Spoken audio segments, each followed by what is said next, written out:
अस्सलाम वालेकुम and welcome to game set match. HBL PSL 7 का कारवां आगे बढ़ चुका है, लाहौर की तरफ चला गया है। ये 2 दिन का ऑफ हमें मिलेगा और उसके बाद फिर 10 तारीख से हो जाएगी शुरुआत लाहौर में मज़ेदार मैचेस की। मगर अगर हम कराची की बात करते हैं तो कराची का सुल्तान कौन सी टीम रही?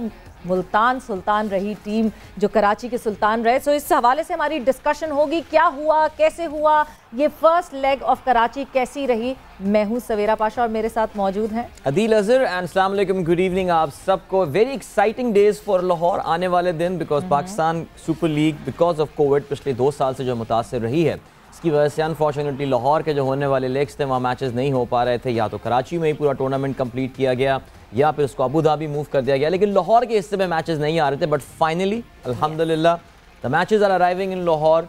बहुत एक्सपेक्टेशंस हैं कि लाहौर में लोग गर्मजोशी का मुजाहरा करेंगे। उनकी team Lahore Qalandar is playing really well, बहुत सारे खिलाड़ी अच्छा खेल रहे हैं।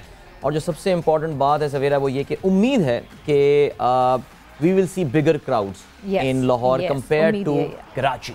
बिल्कुल जी, उम्मीद यही है। और उतना शोर शराबा और जिस तरह फिर लाहौर के लोग सेलिब्रेट करते हैं वो बिल्कुल करते हैं। और जब ये खिलाड़ी वहाँ खेलते हुए दिखेंगे तो बड़ा मज़ा आएगा।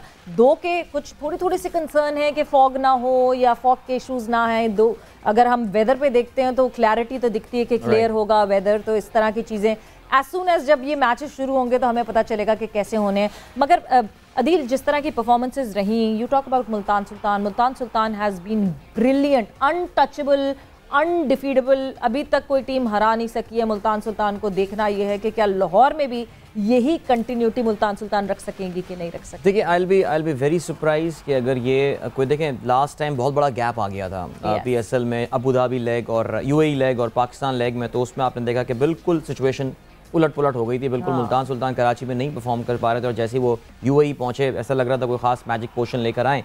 But now just 2 days gap in दोनों लेग्स के दरमियान। आई वोंट बी सरप्राइज्ड अगर वो अपनी इसी रीत को बरकरार नहीं रखेंगे, बिकॉज लाहौर की conditions are not expected to be any different. However सवेरा ने बड़ा इंपॉर्टेंट पॉइंट यहाँ पे बताया लाहौर में ड्यू के फॉग के हवाले से स्पेसिफिकली। मुझे याद है मैं पिछले साल अभी इत्तेफाक से अपनी मैं कुछ पुराने मैसेजेस देख रहा था। I was in Lahore and Gujranwala on the 12th and 13th of February और इतनी ड्यू थी कि मुझे अपना ट्रैवल आगे रोड प्लान, इतनी फॉग थी, आई एम सॉरी, कि मुझे अपने रोड के ट्रैवल सारे कैंसिल करने पड़े थे।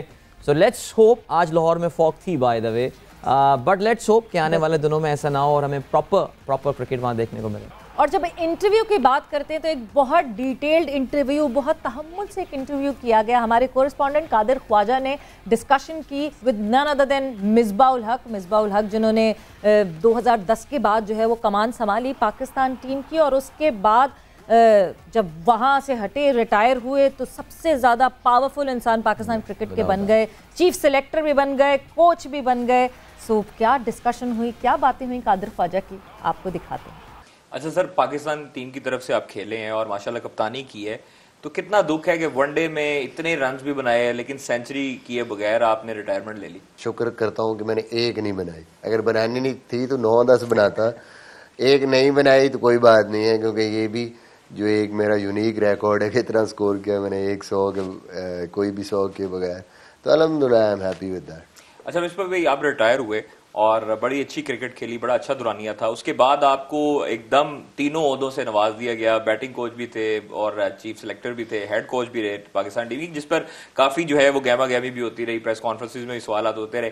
तो क्या समझते हैं कि क्या वजह थी इन 3 ओहदों को अपने पास रखने की, या बोर्ड जो है वो 3 ओहदे आपको ही देना चाहते थे? बोर्ड उस टाइम पे चाहता था कि क्योंकि मैंने रिसेंटली जो है वो क्रिकेट छोड़ी है तो मैं रिस्पॉन्सिबिलिटी लूँ, और क्रिकेट का पता भी है, जानता हूँ प्लेयर्स को, अभी करंटली जो प्लेयर खेल रहे हैं उनको भी, तो मैं इस चीज़ को बेहतर अंदाज में कर सकता हूँ। तो it was a challenge for me. मुश्किल है पाकिस्तान में। सबसे इम्पोर्टेंट चीज़ जो पाकिस्तान में है और सबसे मुश्किल चीज़ है वो ये नहीं है कि कोई काम आप कर सकते हैं या नहीं कर सकते। सबसे ज़्यादा जो मुश्किल चीज़ है कि जो खाम खा के यहाँ पे प्रेशर्स आते हैं ना, विदाउट किसी को देखते हुए, उसकी परफॉर्मेंस को देखते हुए पहले ही तूफान बर्पा कर दो कि ये चीज़ वर्क करेगी या नहीं, वो एक चैलेंज था मेरे लिए।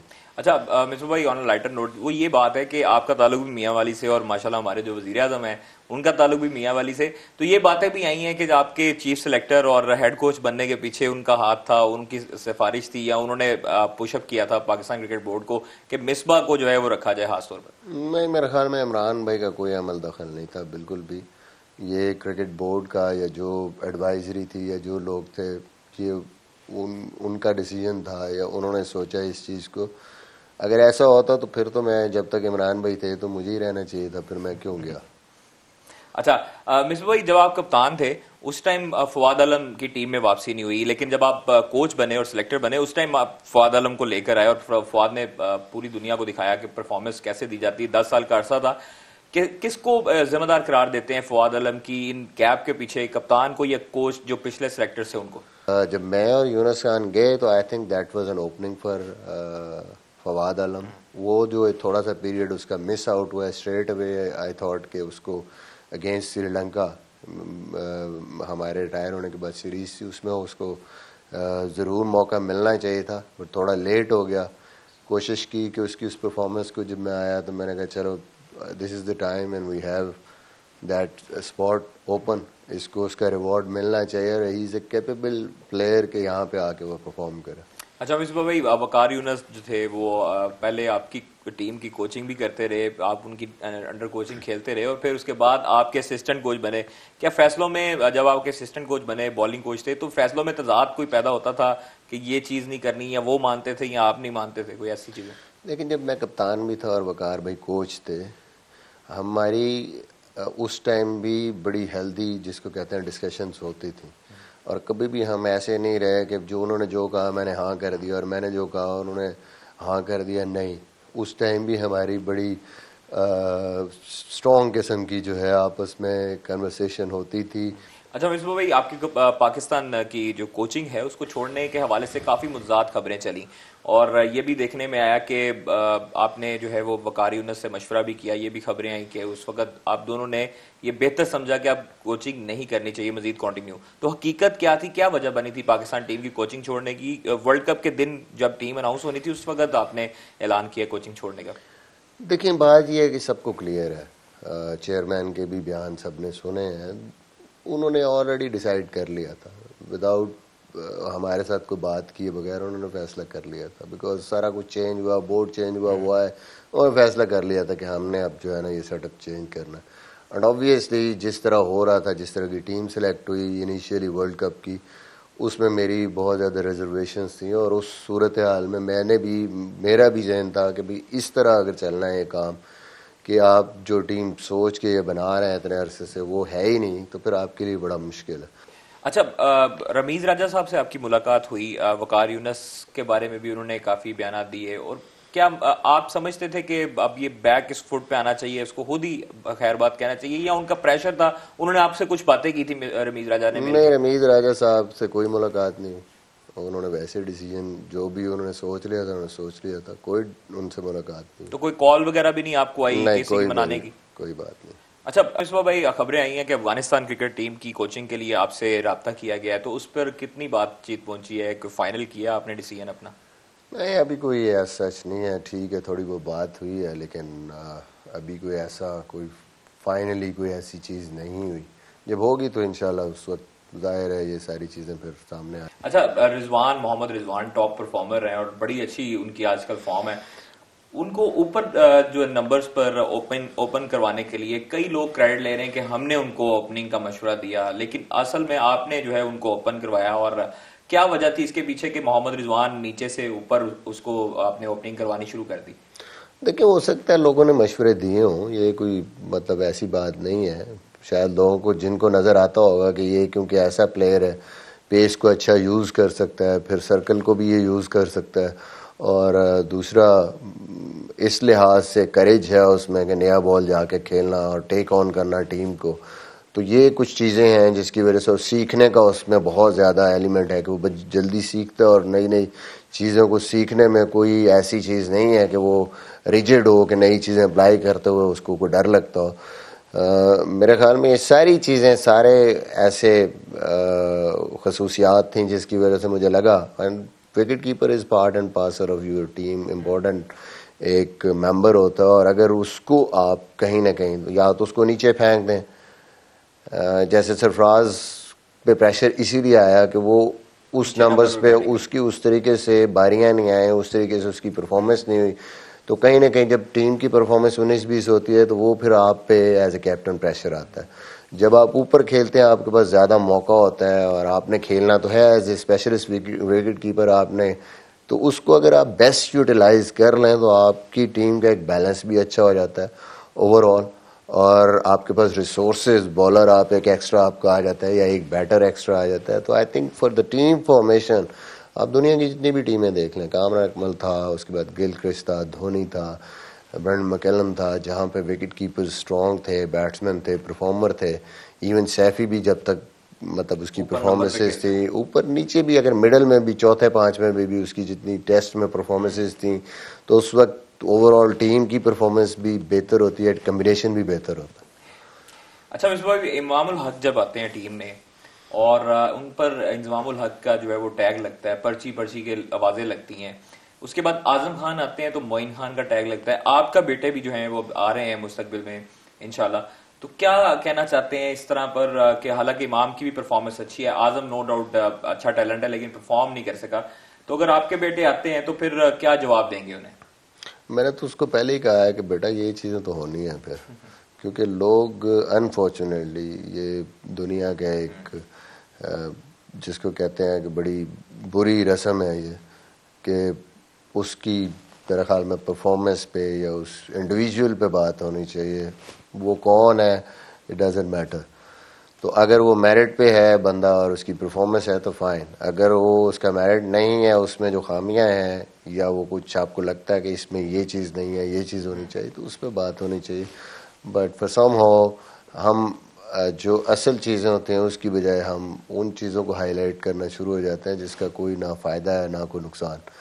तो मेरे ख्याल में मेरिट पे जो आता है बस उस पर, अगर मेरिट पे नहीं आता तो वो चीज़ें डिस्कस करनी चाहिए कि इसमें ये, अगर इमाम को कोई लगता है किसी को या किसी और को कि इसमें ये चीज़ें नहीं हैं जो किसी दूसरे प्लेयर में कंपैरिजन में, तो देन ओके फाइन, आपकी अपनी ओपिनियन आप वो दें। अच्छा मिसबाह भाई, आप हेड कोच भी रहे हैं और मुल्की और गैर मुल्की दोनों कोचेस के अंडर खेले हैं, तो आपके मुताबिक लोकल कोचेस ज्यादा बेहतर होते हैं जो आसानी से समझा सकते हैं प्लेयर्स को, बता भी सकते हैं, शेयर कर सकते हैं अपना एक्सपीरियंस, या फॉरेन कोचेस जो हैं उनकी टेक्निक ज्यादा बेहतर होती है?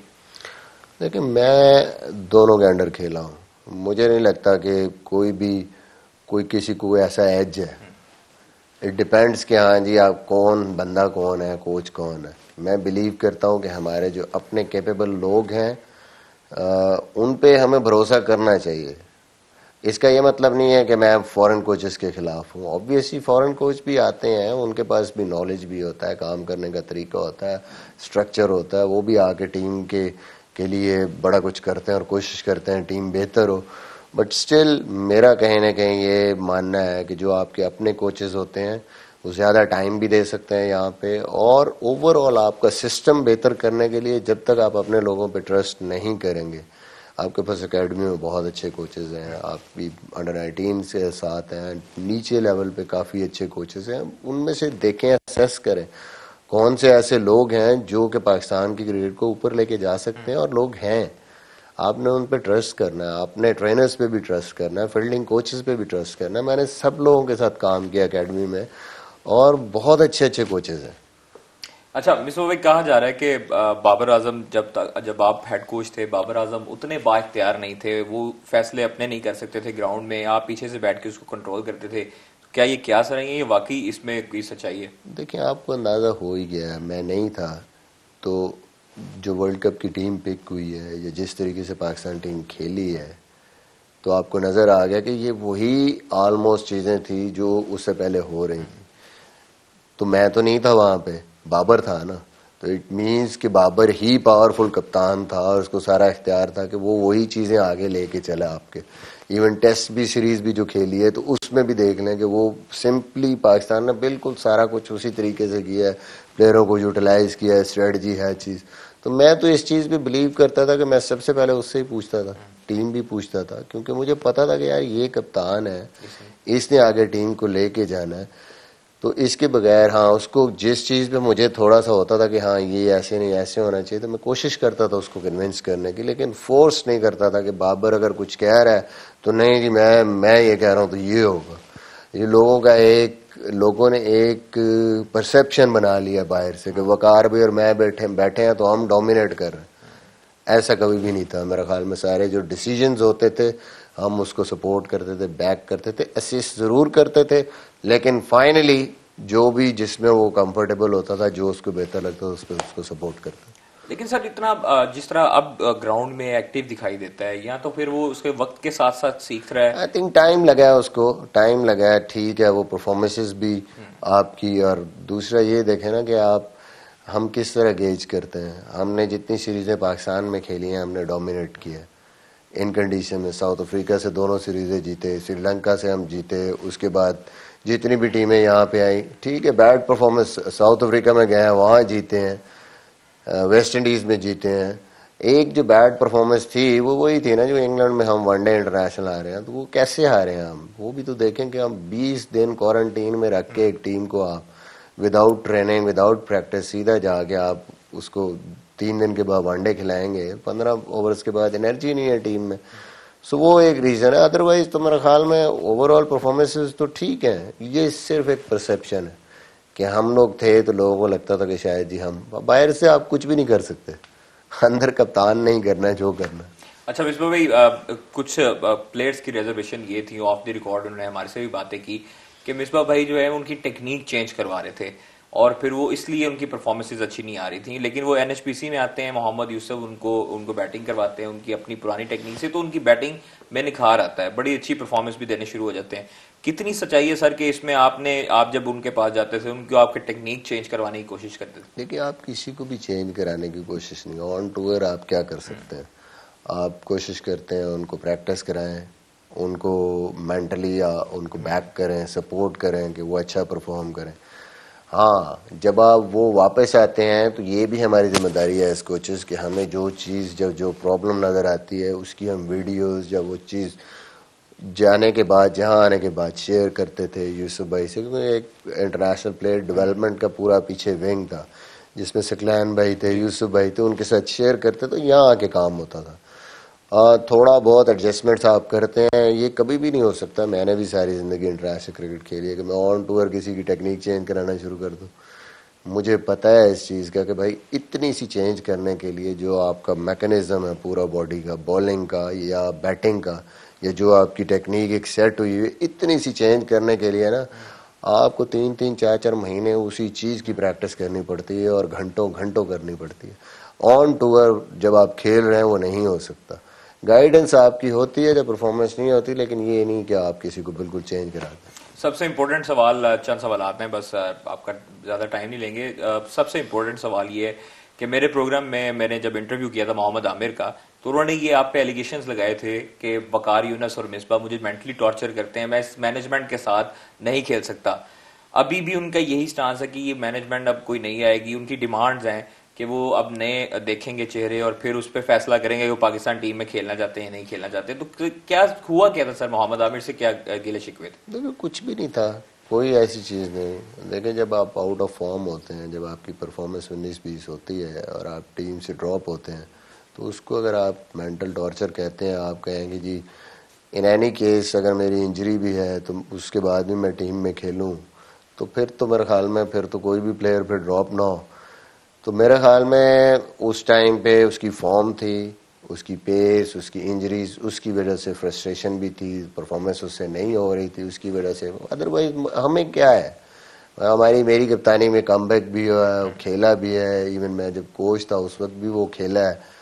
उसकी ओवरऑल परफॉर्मेंस देख लेना आप, यहाँ पे जब वो T20 खेला है और फिर इंग्लैंड गया है, इंजरीज और फॉर्म भी उस तरह की नहीं है। तो नहीं, आपसे कोई बात हुई थी कि इंजरीज के बावजूद मुझे खिलाएं, टीम में शामिल करें प्लेइंग 11? नहीं, इंजरीज तो ऑन टूर हुई है ना उसको, तो उसकी पेस या उसका जो इफेक्टिवनेस है वो तो कम हुई थी और उसी की वजह से मेरे ख्याल में उसने सफ़र किया है। अब हमें क्या ज़रूरत है, जाहिर है मैं अगर फ़र्ज़ करो एक बंदा ठीक है उसके हक में नहीं हूँ, कप्तान है, 6 सिलेक्टर हैं और लोग हैं, तो मतलब है किसी एक पे डाल देना कि वकार भाई का तो कुछ भी नहीं होता था, वो तो ऐसे रगड़े जाते हैं बीच में। He is just bowling coach, अपना इनपुट दे सकते हैं, उनका कोई सिलेक्शन में कोई उनका वो तो नहीं है कि वोट के बैठे हैं कि ये टीम सिलेक्ट करनी। उन पे तो इतने एलिगेशंस खामखाई सारे प्लेयर लगा देते हैं, हालांकि उनका काम था बॉलिंग के साथ, बॉलर्स के साथ काम करना। आई थिंक इतने लोग थे, कप्तान जिसको सपोर्ट किया कप्तान ने, सभी अगर चाह रहे हैं कि भाई किसी की परफॉर्मेंस इतनी नहीं है, कोई ऐसा वो इफेक्टिव नहीं है, तो फिर ही आप ड्रॉप होते हैं ना, तो उसमें किसी एक को आप उसका नाम ले लें। आई थिंक ये एक गलत फहमी है आमिर की। आई स्टिल बिलीव कि आमिर अगर पूरी तरीके से अभी भी पूरी अपनी फिटनेस गेन करके दोबारा है, इतना स्किलफुल बॉलर है, उसके अंदर इतनी वो अभी भी स्किल है कि वो अपने आप को मनवा सकता है। ऐसे कौन उसको बाहर कर सकता है? अगर वो टॉप क्लास जैसी बॉलिंग करता था वैसी बॉलिंग करेगा तो आपको उसको खिलाना ही है, आप नहीं उसको ड्रॉप कर सकते। नहीं, आपने मनाने के लिए कोई राब्ता नहीं किया या उनका भी फोन कोई नहीं आया कभी आपसे बात करने के लिए? देखिए, मैं तो कभी उससे नाराज ही नहीं हुआ, तो मैं या मनाने, एक वन साइडेड अफेयर चल रहा है ना। मैं तो अब ये मनाना ही है ना कि मैं अभी भी मैं समझता हूँ कि इसको गलत फहमी है भाई, कोई ऐसी कोई चीज़ ही नहीं है मेरे ज़हन में। अच्छा मिस्टर भाई, हेड कोच बनने का तजर्बा कैसा रहा है, और अगर मुस्तकबिल में ऑफर आती है तो उसको कबूल करेंगे पाकिस्तान टीम के लिए? नहीं, अभी तो फिलहाल तो मेरे ख्याल में जाहिर है, मैं थोड़ा सा वो जो 2 साल गुजरे हैं और जिस तरह की सिचुएशन रही है, अभी फिलहाल तो थोड़ा सा टाइम ऑफ है, और उसको तो तजर्बा ओवरऑल जाहिर है चैलेंजिंग होता है पाकिस्तान में। पाकिस्तान में it's not easy international cricket. फिर जिस तरह कोविड में 2 साल, सिर्फ ये चैलेंजेस नहीं कि प्रेशर, कोविड का जो एक अपना प्रेशर था वो बड़ा टफ था, तो आई थिंक उसने भी बड़ा इफेक्ट किया। सोचेंगे, अभी तो फिलहाल थोड़ा रिलैक्स कर रहा हूँ, आगे देखेंगे क्या होता है। सर, बाबर आजम और मुआवजा किया जाता है विराट कोहली का, कौन ज़्यादा बेहतर प्लेयर है? दोनों टॉप क्लास प्लेयर हैं। आई थिंक ओवरऑल बाबर, हमेशा मैं कहता हूँ कि skill wise Babar is there, but उस तक पहुँचने के लिए जो उसने अचीव किया है, बाबर को वो सब अचीव करना पड़ेगा। अच्छा मिसबा भाई, आसिफ अली बड़ा अच्छा टैलेंट आया सामने, काफ़ी तनकीद भी हुई आप पे जब उनकी परफॉर्मेंस नहीं थी, लेकिन अब वर्ल्ड कप में हमने देखा है अफगानिस्तान और न्यूजीलैंड क्रूशल मैचेस उसने जितवाए हैं। आसिफ से जब मैंने इंटरव्यू किया तो उसने कहा बड़े भाइयों की तरह हैं और मिसबा भाई, और उन्होंने हमेशा गाइड किया है। कैसे सर आसिफ की एबिलिटी को कैसे जांचा आपने, हालांकि इतनी उनकी तनकीद का भी सामना करना पड़ा उनको? देखिए, एक चीज़ तो मेरे ख्याल में सारे उस पर मुत्तफिक थे कि जो पावर हिटिंग एबिलिटी है वो आसिफ उस पर जाते ही हिट मारना और बाउंड्रीज को क्लियर करना, वो आसिफ से ज़्यादा कोई भी नंबर 6 पे इस टाइम पाकिस्तान में उतना सूटेबल प्लेयर नहीं है। आई think that was the reason जिसकी वजह से उसको बैक किया हमेशा, और वर्ल्ड कप में भी था हमारे प्लान्स में कि यही वाहिद बंदा है जो नंबर 6 पे आके वो पावर दे सकता है। हालांकि उनको बाहर कर दिया गया और फिर दोबारा उनका नाम शामिल किया गया। वो सारी चीज़ें देखें, वो मैं कह रहा हूँ कि 2 साल में आप प्लान करते हैं, टीम को सबको चांसेस देते हैं और देखते हैं कि फाइनली हमारी जो बेस्ट 11 या बेस्ट 15 कौन से होंगे। वो एक प्रोसेस का हिस्सा था और वो सारा कुछ कर आके फाइनल ये था कि भाई ये हमारी बेस्ट 15 हो। Last question sir, Pakistan super league के मुकाबले जारी हैं, कौन सी फेवरेट टीम है आपकी? किसको समझते हैं कि पीएसएल जो है वो ये जीत का पोटेंशियल है इसमें, और आपने इस मरतबा मिस किया है पाकिस्तान सुपर लीग, शुरू से आप पीएसएल की फ्रेंचाइजीज के साथ रहे हैं, तो कितना मिस कर रहे हैं इस मरतबा पीएसएल को? मैं एसोसिएटेड हूँ पीएसएल पे, कोई प्रोग्राम्स कर रहा हूँ 2-3 जगह पे, तो ओवरऑल वॉच कर रहे हैं उसको। आई थिंक मुल्तान चैंपियंस की तरह ही खेल रही, जहाँ उन्होंने छोड़ी थी पिछली पीएसएल वहीं से उन्होंने स्टार्ट किया। इस्लामाबाद की टीम बड़ी स्ट्रॉन्ग है, लाहौर कलंदर्स की टीम बड़ी तगड़ी टीम है। At the end of the day I think ये टीमें हैं जिनको थोड़ा सा ऑन पेपर एज नज़र आ रहा है और मुल्तान ने प्रूव भी किया। बाकी टीमें भी कैपेबल हैं T20 क्रिकेट में, ऐसा कुछ नहीं कि आप कह सकते कि कौन सी फेवरेट है, राइट टाइम पे कौन सी टीम मोमेंटम गेन करती है और कहाँ से निकल के जीत जाती है। आई थिंक सारी टीमें कैपेबल हैं, बट मुझे लगता है कि मुल्तान और लाहौर और इस्लामाबाद ये जो टीम है थोड़ा सा बाकी टीमों से ये बेहतर टीमें नज़र आ रही। Thank you very much sir, बहुत शुक्रिया आपका वक्त देने का। एंड आपने इंटरव्यू आई होप उतना ही एंजॉय किया होगा जितना हमने ये इंटरव्यू एंजॉय किया है। वक्त एक हो गया है ब्रेक का, मगर जब हम ब्रेक से वापस आएंगे तो जब ये कराची लेग चल रहा था तो एक तरफ तो मैदान में खिलाड़ी परफॉर्म करता था, बट अगले दिन वो हमें परफॉर्मर यहाँ दिखता था गेम सेट मैच पे। कौन कौन खिलाड़ी, किस किस से हमारी गुफ्तगू, वो सब आप देखेंगे इस ब्रेक के बाद।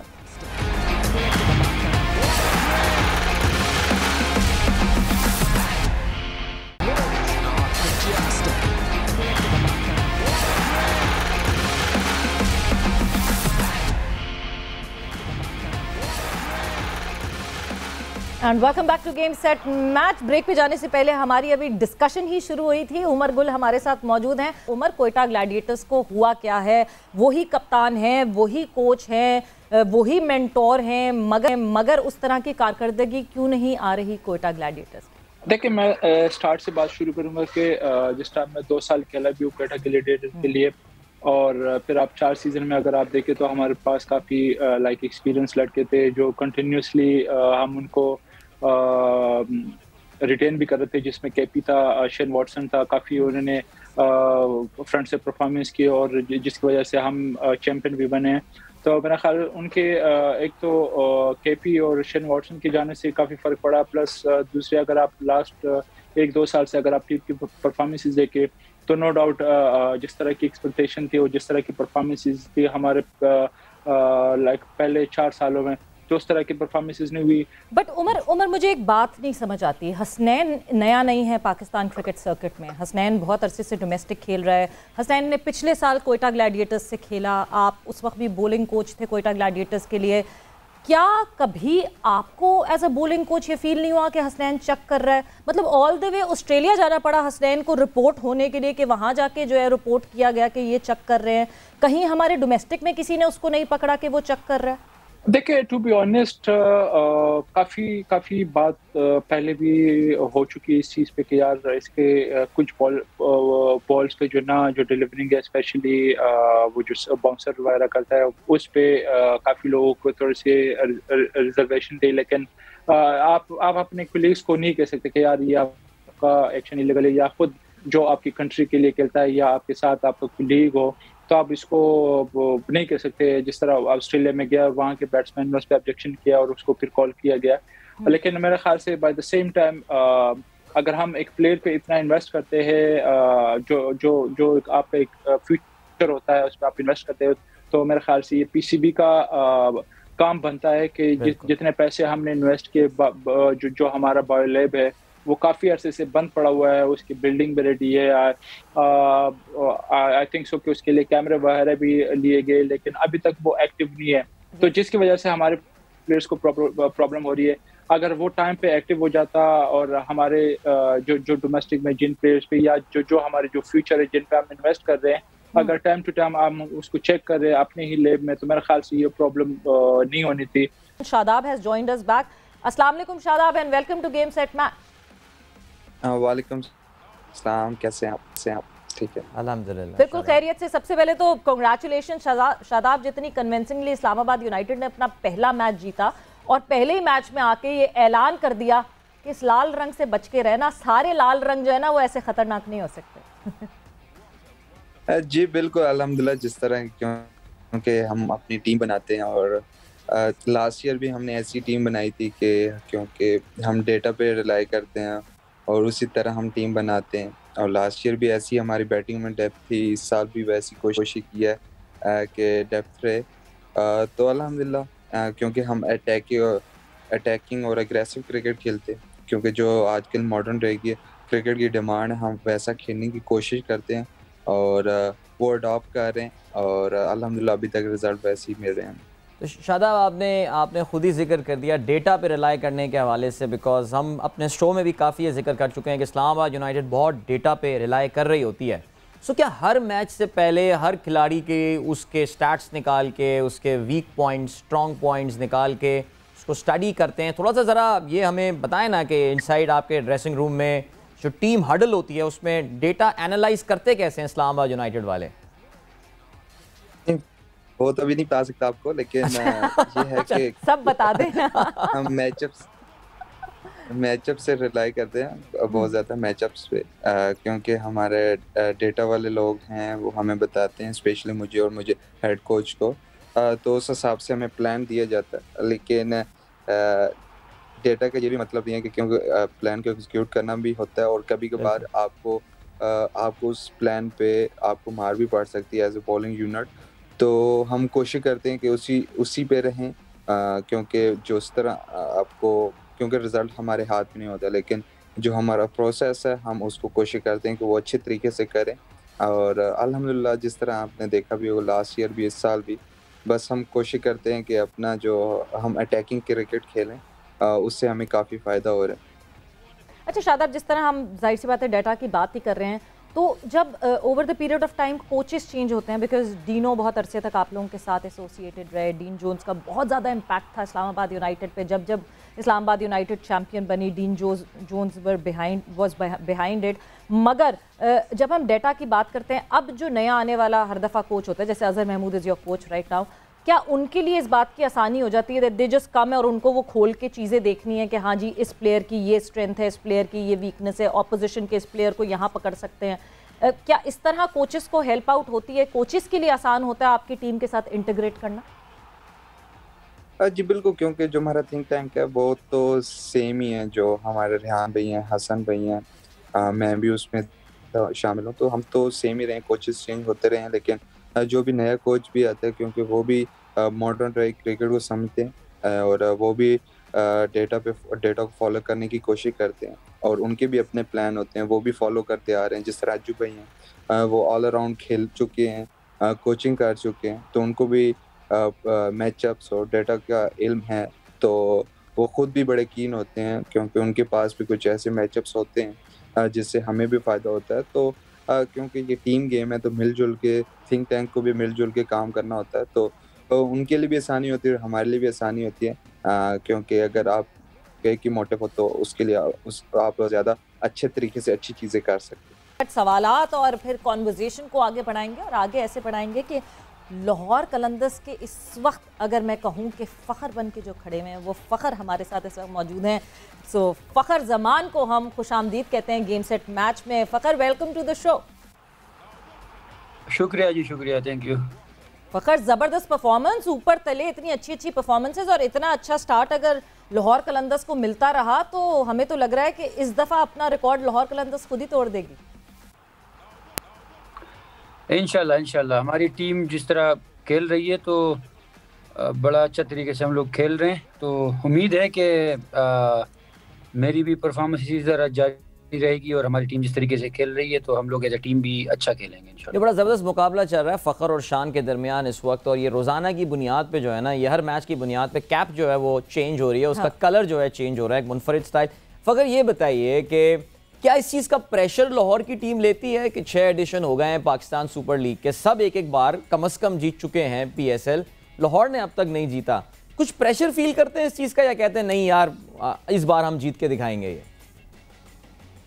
बिल्कुल प्रेशर तो होता है और इस बात का मैं एज अ प्लेयर भी बहुत प्रेशर लेता हूँ, क्योंकि अगर आप एक टीम में इतना अर्सा खेल रहे हो और आपकी टीम टूर्नामेंट नहीं जीते तो वो तो ज़रूर बात होती है दिल में। लेकिन ये है कि हम लोग, हमारी टीम जो है वो ज़्यादातर कोशिश यही करती है कि वो मतलब प्लेयर बनाएं, प्लेयर को डेवलप करे वो, और वो आप देखते भी हैं जिस तरीके से लाहौर कलंदर यंग प्लेयरों को सपोर्ट करती है और जिस तरीके से वो अपने प्रोग्राम के थ्रू जो प्लेयर सामने लेके आते हैं, तो हमारी टीम का एक सिर्फ ये एक मकसद नहीं है कि हम लोग सिर्फ टूर्नामेंट जीते, लेकिन ये है कि बिल्कुल इसका प्रेशर है और ये तो नॉर्मल सी बात है कि अगर आपकी टीम अभी तक नहीं जीती तो है, और मैं पूरी उम्मीद हूँ कि इस दफ़ा हम लोग अच्छा करेंगे। बिल्कुल जी, और जिस तरह स्टार्ट ऑफ हुआ है वो अच्छा लग ही रहा है। मतलब HBL PSL 7 की पहली सेंचुरी, और पहली सेंचुरी जो है वो फ़ख्र ज़मान के नाम होती है। बट फ़ख्र, जब हम कॉम्बिनेशंस की बात करते हैं, जब हम 7 प्लेयर्स के खेलने की बात करते हैं, अब्दुल्ला शफीक के साथ आप ओपन कर रहे हैं, आपको लगता है कि आप ज़्यादा रिलैक्स्ड हैं इस दफ़ा अब्दुल्ला के साथ खेलते हुए? देखिए, अब्दुल्ला शफीक बहुत टैलेंटेड प्लेयर है और इसमें कोई शक ही नहीं है। वो दो साल से पाकिस्तान टीम के साथ भी ट्रैवल कर रहा था, अभी वो टेस्ट भी खेल रहा है, तो वो एक अच्छा प्लेयर है और वो जितने मैच ज़्यादा खेलेगा उतना हम दोनों का एक बॉन्ड बनेगा और फिर ये मतलब एक दूसरे को सही से समझेंगे भी, क्योंकि अभी तक हम लोगों ने सिर्फ 3 मैचों में ही एक साथ बैटिंग की है, तो टाइम लगेगा उसमें। लेकिन ये है कि मुझे अच्छा लगता है उसके जिस तरीके से वो शॉट खेलता है, मतलब जिस तरीके से क्लास प्लेयर होते हैं वो, उसमें टैलेंट बहुत ज़्यादा है। और बस ये है कि अगर उसको कलंदर्स पूरा सपोर्ट करे सीज़न के एंड तक तो वो बहुत परफॉर्म करेगा। तो देखे आपने सारे ये चमकते हुए खिलाड़ी, कुछ परफॉर्मर्स तो कुछ ऐसे जो डिसीजन मेकर्स हैं, और जिस तरह गुफ्तगू हुई, जिस तरह बातें हुई। अदील, कराची लेग तो हमने काफ़ी लोगों से डिस्कशन की, काफ़ी बातें हुई, बट अब लाहौर लेग में हमें देखना पड़ेगा कौन है परफॉर्मर्स, और फिर ऑब्वियसली गेम सेट मैच पे उनको भी बुलाना नहीं बिल्कुल। और मैंने तो पर्सनली बड़ा सवेरा इस टाइम को एंजॉय किया उन खिलाड़ियों के साथ, यूथ के साथ बात करके। एहसान से हमें पता चल रहा है, ज़मान से हमने बात की, और हमारे सीनियर खिलाड़ी लाला तो ज़ाहिर है हमारे साथ होते ही थे। बिल्कुल हमें इनसाइड स्टोरी पता चल रही थी। और लाहौर में भी समा की टीम से कोई बच नहीं सकता अगर कोई परफॉर्मर समझता है कि हम उसको अपने शो में नहीं बुलाएंगे। So I think it was a brilliant collage of videos that you would have enjoyed, and yeah, I mean it was fun. It was really fun, and I hope कि आपने भी उतना ही एंजॉय किया हो इस पूरे I would say best of Karachi leg of HBL PSL 7, and I hope आगे भी हम आपको इसी तरह एंटरटेन कर सकें गेम सेट मैच के सेट से। और उसी के साथ वक्त ख़त्म होता है। आप लोगों ने रखना है अपना ख्याल।